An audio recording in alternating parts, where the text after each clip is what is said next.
सोचो अगर क्या हो गॉड सबकी मौत की एग्जैक्ट टाइम बता दे। लोग अपनी मौत की एग्जैक्ट डेट जानकर कैसा रिएक्ट करेंगे।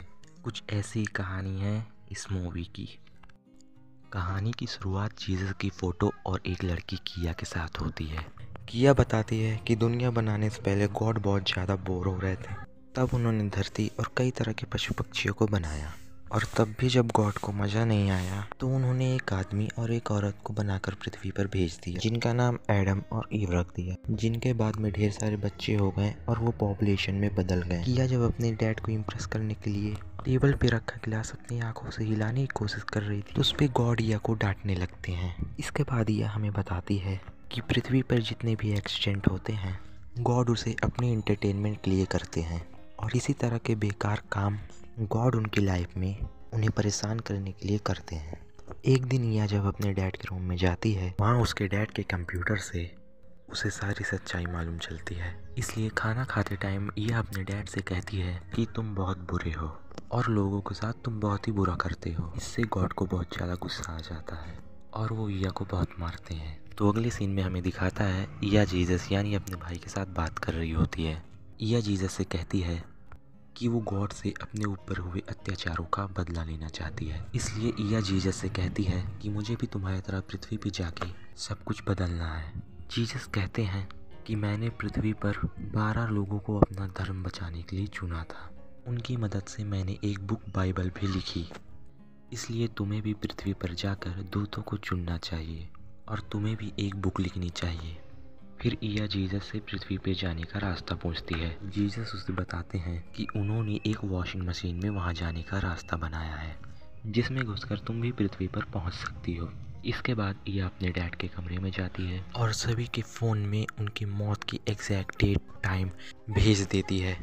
अब ये वॉशिंग मशीन के रास्ते अर्थ पे आ जाती है। अब हम पृथ्वी पे देखते हैं कि वहाँ जितने भी लोग हैं वहाँ सभी के पास उनके मरने का मैसेज आ चुका था।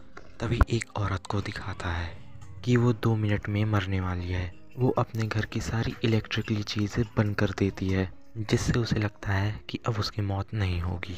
तभी वो एक डब्बा नीचे उतार रही होती है और वो अलमारी उसी के ऊपर गिर जाती है। अब तक पूरी दुनिया को उनके मरने की डेट पता चल चुकी थी। हमें एक लड़के को दिखाया जाता है जो टिकटॉक वीडियो बना रहा होता है और छत से कूद जाता है, पर वो मरता नहीं है। जब यही बात गॉड अपने न्यूज़ में देखते हैं तो उनके होश उड़ जाते हैं।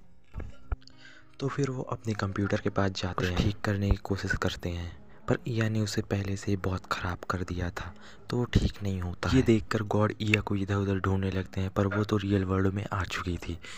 और जब उसे भूख लगती है तो वो डस्टबिन से एक बर्गर उठा के खाने लगती है। फिर एक भिखारी आदमी दिखाई देता है। फिर ईया उससे बात करने की कोशिश करती है क्योंकि उसे भी एक बुक लिखवानी थी। वो उससे लिखने के बारे में पूछती है तो वो कहता है कि वो लिख सकता है। ये सुनकर ईया उसको अपने मिशन के बारे में बताती है और वो भिखारी के साथ चलने लगती है। इधर गॉड ईया को लेकर बहुत परेशान होते हैं।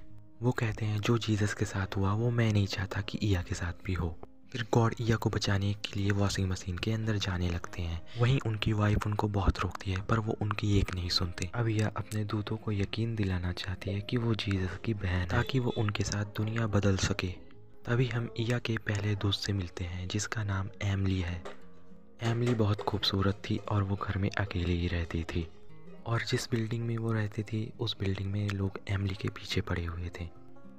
एमली जब छोटी थी तो उसका एक हाथ कट गया था, इसलिए वो अब तक आर्टिफिशियल हाथ का इस्तेमाल करती थी। और फिर ईया एमली को अपने बारे में बताती है और फिर वो अपने दूसरे दोस्त से मिलती है जिसका नाम जॉन होता है और वो मॉल में काम करता था। पर जब से उसको अपनी मौत के बारे में पता चला तो वो एक पार्क में टेबल पे बैठा रहता है। और फिर ईया जॉन के पास जाती है और उसे बताती है कि वो गॉड की बेटी है, पर जॉन ईया की बातों पे यकीन नहीं करता है।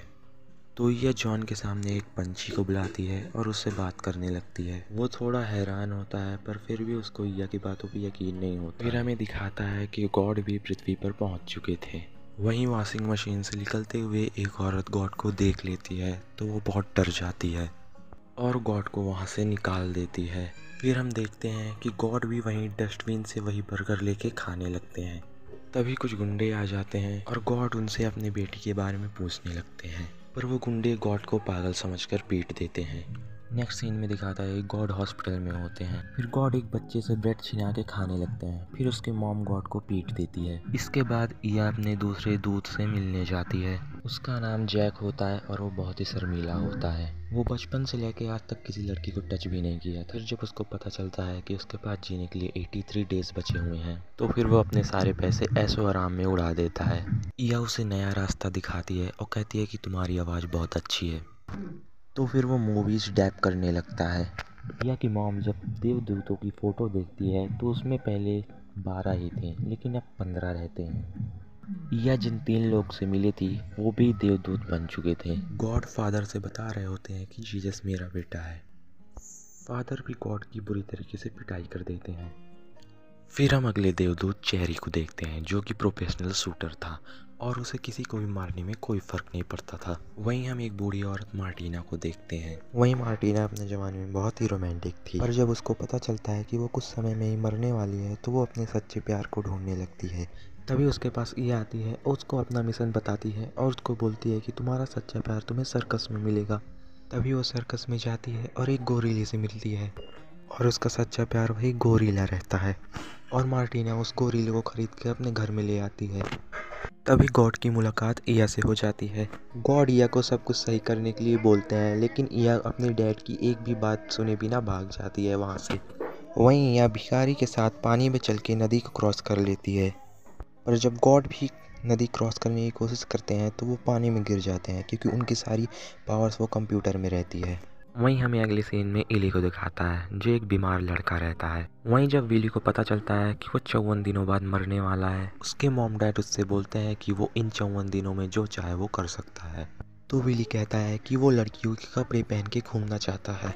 वहीं उससे इया मिलती है और दोनों में अच्छी दोस्ती हो जाती है। वहीं इया को पता चलता है कि जो मछली सुबह विली ने खाई थी उसकी सोल विली के अंदर है और वो उससे बात करती है और वो उससे कहती है कि उसे फिर से पानी में जाना है।